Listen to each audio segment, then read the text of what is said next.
ఒక సువర్ణగిరి అనే రాజ్యం ఉండేది. ఆ రాజ్యాన్ని ధర్మరాజు అనే మహారాజు ధర్మబద్ధంగా పరిపాలిస్తుండేవాడు. ఆ రాజుపు సరిహద్దుల్లో రామయ్య అనే పేద వంటవాడు తన భార్య పార్వతితో కలిసి ఒక చిన్న పూరి గుడిసెలో నివసించేవాడు. రామయ్యకు వంట చేయడంలో ఉన్న నేర్పు మరెవ్వరికీ లేదు. కాని అతని దారిద్ర్యం అతన్ని బయట ప్రపంచానికి తెలియకుండా చేసింది. ఒకరోజు పార్వతి ఇంట్లో రామయ్యతో ఇలా అంటుంది. యావండి, కాసేట చూడండి, ఈ పూటకి వండడానికి ఇంట్లో పిడిగడి బియ్యం కూడా లేవు. మన కష్టాలు ఎప్పుడు తీరతాయో ఏమో. కంగారు పడకు పార్వతి, దేవుడు ఏదో ఒక దారి చూపిస్తాడు. ఈ రోజు ఊరి చివర చిన్న పెళ్ళుంది. అక్కడికెళ్ళి వంట చేస్తే వాళ్ళిచ్చే అరాకర డబ్బులతో ఈ వారం గడిచిపోతుంది. ఎన్నాళ్ళు ఇలా ఇతరుల దగ్గర ఆరాకొర జీతానికి పనిచేస్తారు? ఈ రోజే నగరంలో దండోర వేశారండి. రాజుగారి కోటలో విందు కోసం కొత్త వంటగాళ్ళు కావాలట. మీరెళ్ళి మీ ప్రతిభని ఎందుకు నిరూపించుకోకూడదు? కోట అంటే సామాన్యమైన విషయం కాదు పార్వతి. అక్కడ పెద్ద పెద్ద వంటగాళ్ళు ఉంటారు. నాలాంటి పేదవాడిని లోపలికి రాణిస్తారంటావా? రుచికి పేదరిక భేదం ఉండదు కదండి.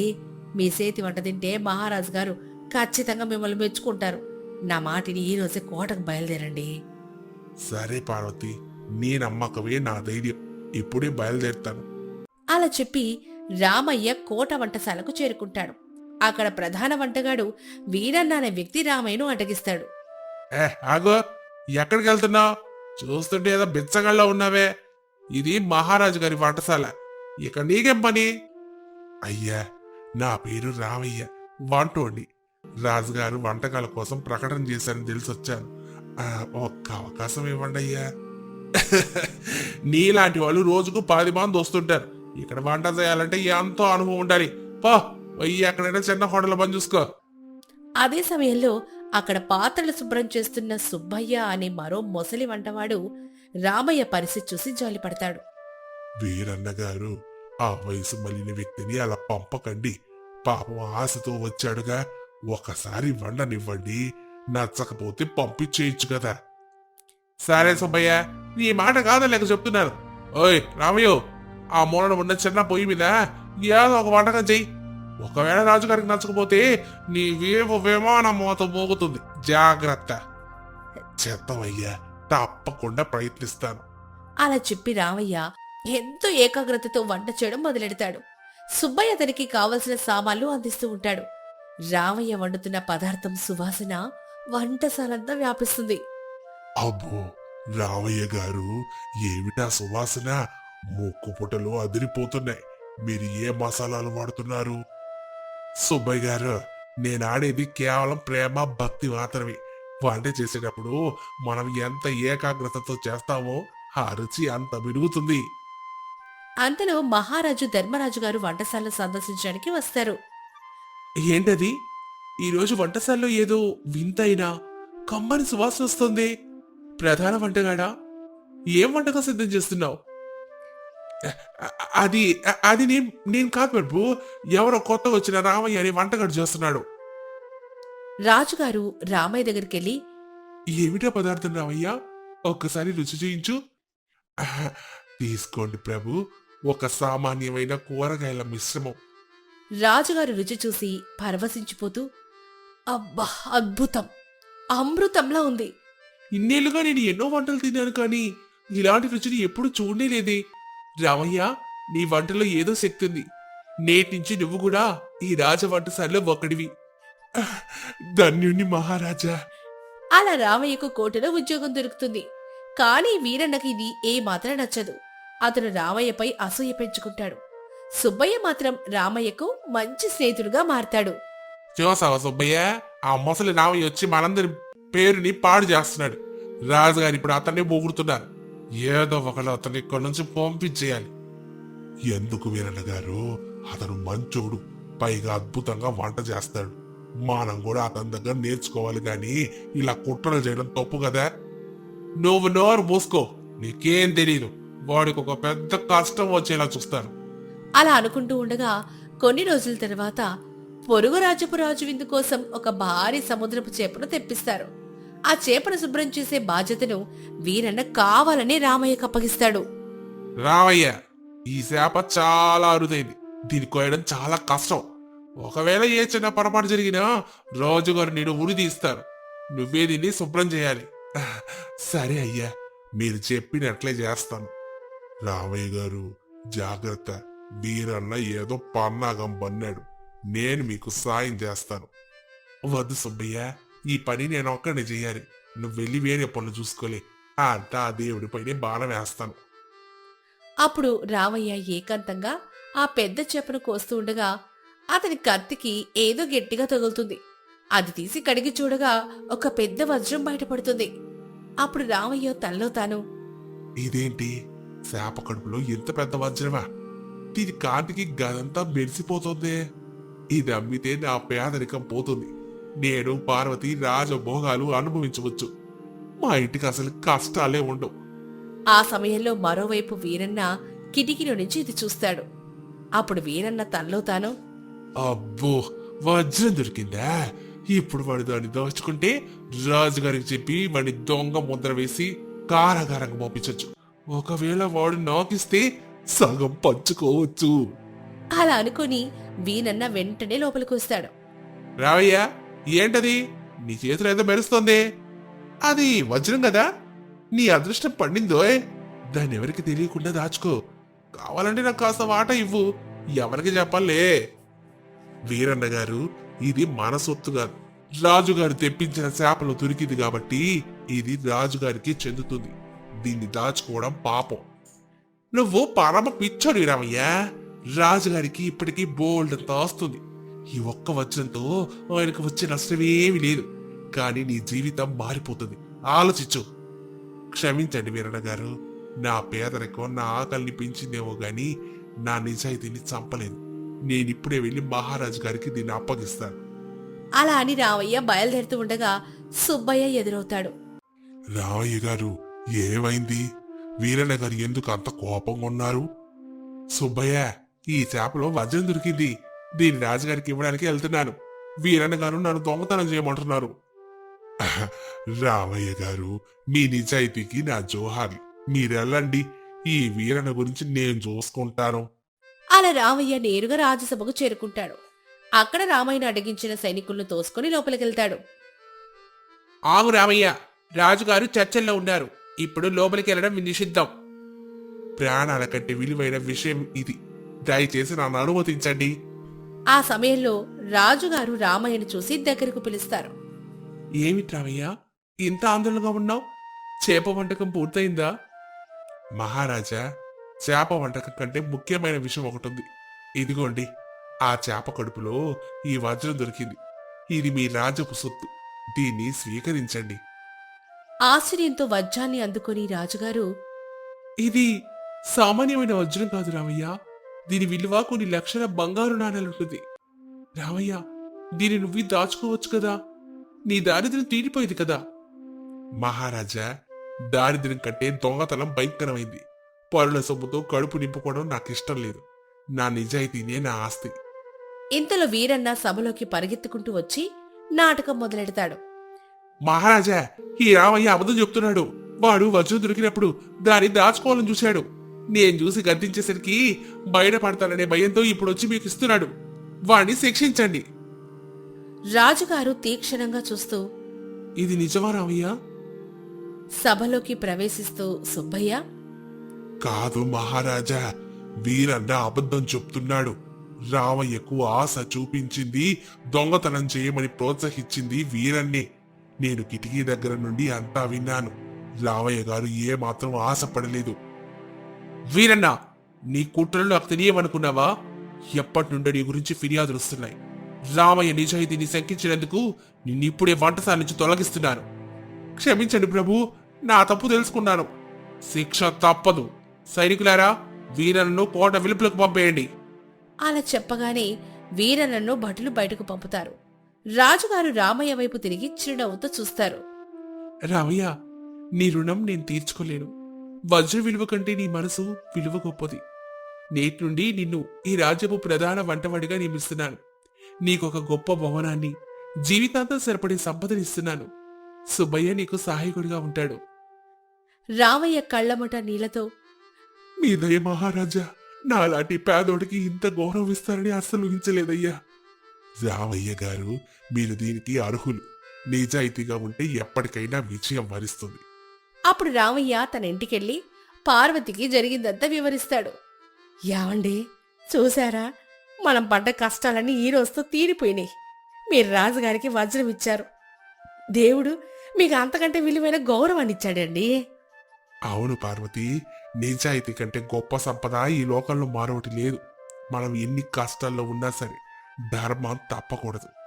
ఆ రోజు నుంచి రామయ్య దంపతులు సుఖంగా జీవించారు. సుబ్బయ్య రామయ్యకు తోడుగా ఉన్నాడు. సువనగిరి రాజ్యంలో రామయ్య పేరు నిజాయితీకి మారుపేరుగా నిలిచిపోయింది. మరి ఈ కథ ద్వారా మనం తెలుసుకున్న నీతేంటో తెలుసా? నిజాయితీ ఎప్పటికైనా మంచి ఫలితాన్ని ఇస్తుంది. అన్యాయంగా సంపాదించిన ధనం ఎప్పుడూ సుఖాన్నివ్వదు. ఒక ఊరిలో ప్రజలు చాలా ప్రశాంతంగా ఒకరికొకరు సహాయం చేసుకుంటూ జీవించేవారు. ఆ ఊరి ప్రజల ముఖ్య వృత్తి వ్యవసాయం. వాళ్ళు ప్రతి సంవత్సరం పండించే ప్రధాన పంటలతో పాటు తమ సొంత అవసరాలకు కొద్దిగా డబ్బుల కోసం ఇంటి ఆవరణలో చిన్నగా కూరగాయల తోటలు కూడా పెంచుకునేవారు. ఉదయాన్నే లేచి తాజా కూరగాయలు కోసుకొని ఊరి మధ్యలో ఉన్న సంతలో అమ్మేవారు. కాని ఆ ఊరిలో సుబ్బయ్య అనే వ్యాపారి మాత్రం అందరికంటే భిన్నంగా మహా పిసినారుగా ఉండేవాడు. సుబ్బయ్య ఎంతటి పిసినారంటే పొరపాటునెవరైనా ఇంటికొస్తే మంచినీళ్ళివ్వడానికి కూడా లెక్కలేసుకునేవాడు. అతని భార్య కాంతమ్మ పాపం మహా గడుసుది. సుబ్బయ్య తనకున్న పెద్ద పొలంలో మిగతా రైతుల్లాగా వరి, జొన్న లాంటివి పండించకుండా కేవలం కూరగాయలు మాత్రమే పండించేవాడు. అలా ఉండగా చూస్తూ ఉండగానే తీవ్రమైన ఎండాకాలం వచ్చేసింది. సూర్యుడు నిప్పులు చెరుగుతున్నాడు. నేల నెర్రలు బారింది. మిగతా రైతుల చిన్న తోటలు ఎండ దెబ్బకు మాడి మాసైపోయాయి. కాని సుబ్బయ్య మాత్రం తన దగ్గరున్న పెద్ద విద్యుత్ పంపులు వాడి రాత్రింబవళ్లు నీళ్లు పెట్టి సమృద్ధిగా కూరగాయలు పండించాడు. పచ్చగా కలకలలాడుతున్న తన తోటను చూసుకుని మురిసిపోయాడు. సంతల మిగతా వాళ్ళ దగ్గర కూరగాయలు లేకపోవడంతో సుబ్బయ్య గంపల కొద్దీ రంగురంగుల కూరగాయలేసుకుని తనదే సామ్రాజ్యం అన్నట్టుగా మీసాలు మెలేస్తూ గర్వంగా కూర్చున్నాడు. ఒకరోజు ఉదయం సంతలో సుబ్బయ్య దుకాణం దగ్గర భలే వింతలు జరిగాయి. ఆ ఊర్లో ఉండే లక్ష్మి చేతిలో సంచి పట్టుకొని కూరగాయలు కొనడానికి వచ్చింది.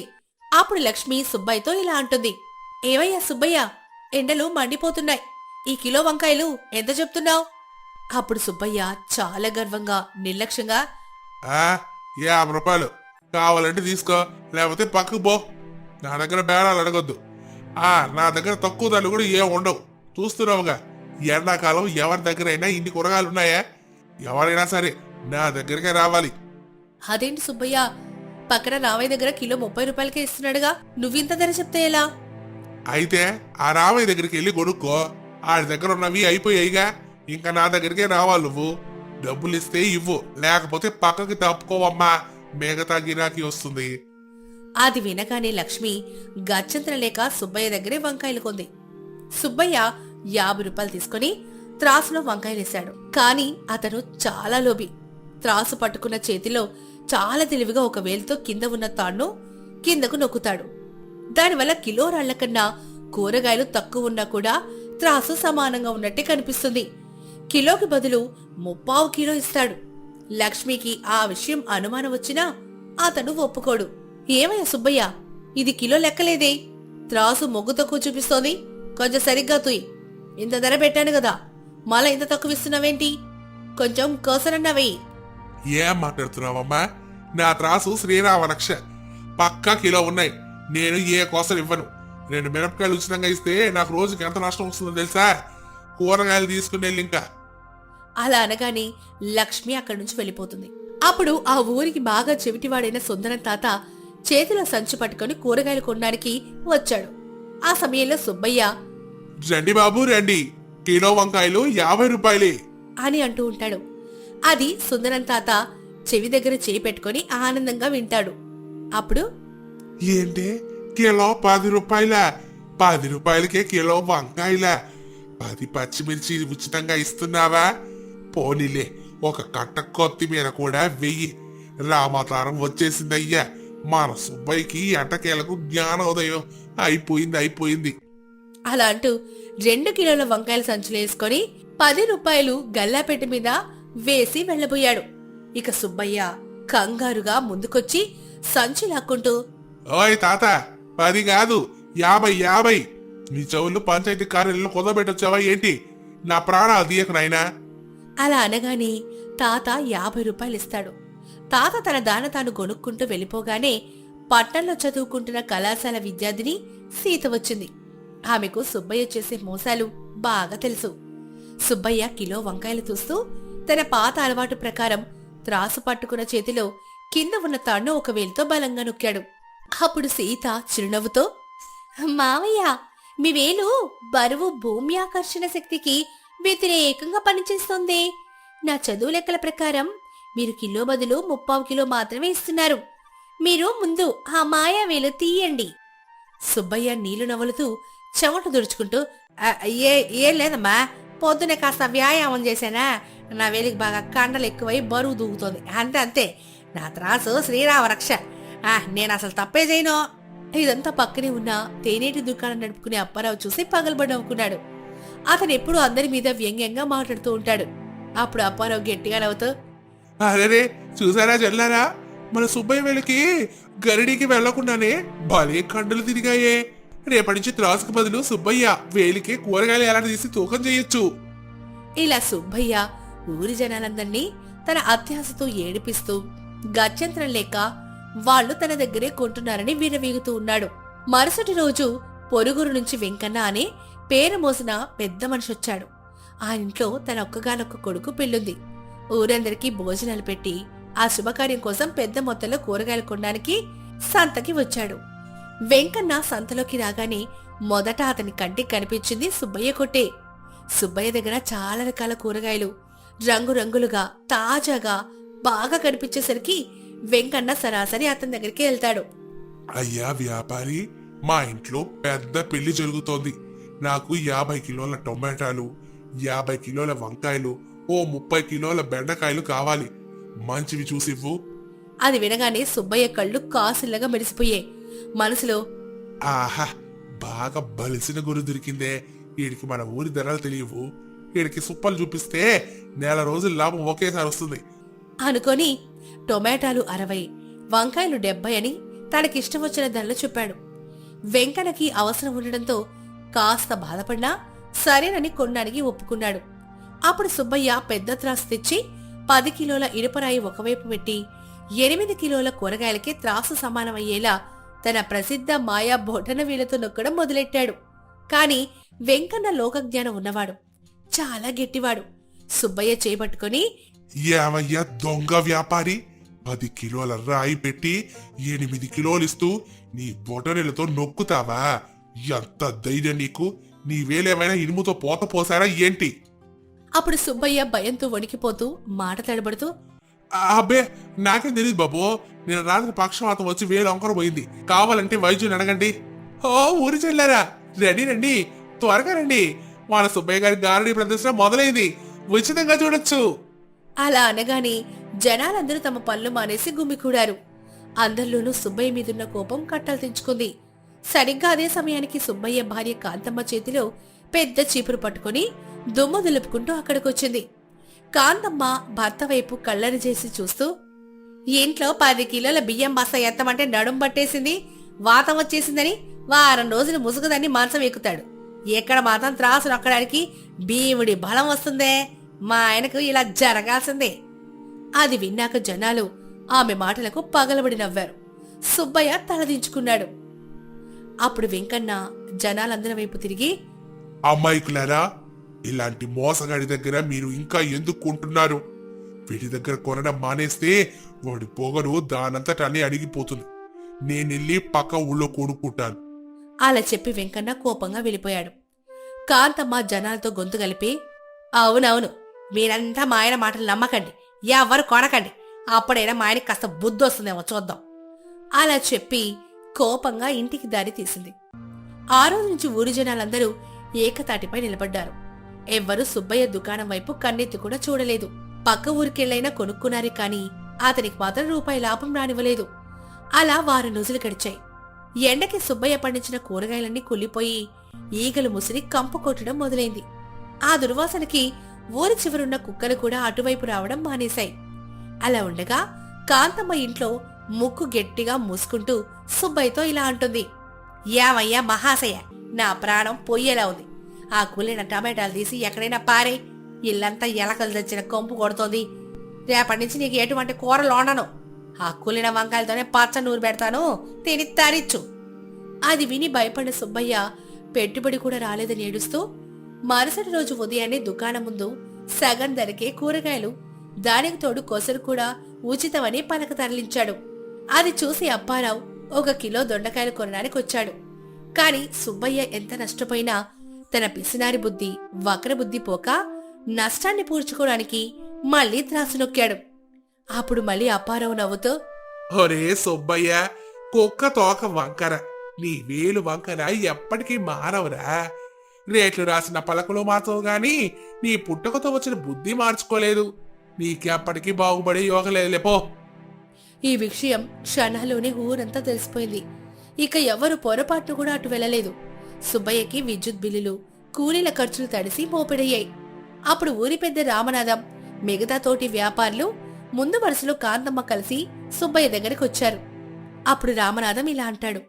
సుబ్బయ్య, నువ్వు ఎంత గొప్ప రైతువో మాకు తెలుసు. ఎండలో కూడా ఇంత పంట పండించావు. కానీ నువ్వు వ్యాపారివి కావు. నువ్వు చిల్లరగా అమ్మితే నీలోని రాక్షసుడు నిద్రలేస్తున్నాడు. అత్యాస పెరుగుతోంది. ఇక నుంచి నువ్వు సంతలో కొట్టుపెట్టి అమ్ముకోవద్దు. పొలంలో పండించిన కూరగాయలన్నీ తెచ్చి ఒకేసారి మాకు తోకుగా ఇచ్చేసేయి. మేమే జనాలకు న్యాయంగా కొసరేసి అమ్ముకుంటాం. నీ డబ్బులు నీకు ఒకేసారి వస్తాయి. కాంతమ్మ మధ్యలో దూరుతూ గట్టిగా, అదే 100% సరైన నిర్ణయం పెద్దయ్యా. మా ఆయన గల్లాపెట్టి దగ్గర కూర్చుంటే రోజు జనాల ప్రాణాలు, ఇంట్లో నా ప్రాణాలు తోడేస్తున్నాడు. పొలంలో పడేస్తే కనీసం మట్లో కలిసిపోయి బుద్ధిగా సెవటొచ్చన్న పని చేసుకుంటాడు. ఈ ఒప్పందానికి నాదే పూర్తిగా పూచి. మా ఆయన వినకపోతే ఆయన కన్నం పెట్టడం మానేస్తాను. అది వినగానే సుబ్బయ్యకి వేరే ఏ దారి కనిపించలేదు. చిల్లర వ్యాపారం వల్ల పరువు పోవడమే కాకుండా నష్టాలొస్తున్నాయని గ్రహించాడు. నాకిక్కడ ఉంటే జనాలు దేహశుద్ధి చేసేలా ఉన్నారు. అదేదో టోకు వ్యాపారమే చేసుకుంటే రోజుకి ఒక్కసారే పనవుతుంది, ప్రశాంతంగా నిద్రపోవచ్చని ఒప్పేసుకున్నాడు. ఆ రోజు నుంచి సుబ్బయ్య తన మాయావెలికి పూర్తిగా విశ్రాంతిచ్చి కొట్టు తీసేసి కేవలం వ్యవసాయమే చేసుకుంటూ టోకుగా కూరగాయలమ్మడం మొదలెట్టాడు. తన పంటకి తగ్గ డబ్బులు ఒకేసారి రావడంతో ఆనందంగా ఉన్నాడు. కాంతమ్మకి కూడా ప్రతిరోజు ఇంటికి మంచి తాజా కూరగాయలు రావడం మొదలవడంతో ఆవిడ కూడా భర్తను తిట్టడం మానేసి చాలా సంతోషంగా జీవించసాగింది. మరి ఈ కథ ద్వారా మనం తెలుసుకున్న నీతేంటో తెలుసా? అత్యాస తోటివాణ్ణి మోసం చేయాలనే బుద్ధి ఎప్పుడు నష్టాలకే మరియు నలుగురిలో పరువు పోవడానికి దారితీస్తాయి. నిజాయితీగా ఎదుటివారికి కష్టం కలగకుండా చేసే ఏ పనిలో అయినా సరే శాశ్వతమైన లాభం, మానసిక ప్రశాంతత ఉంటాయి.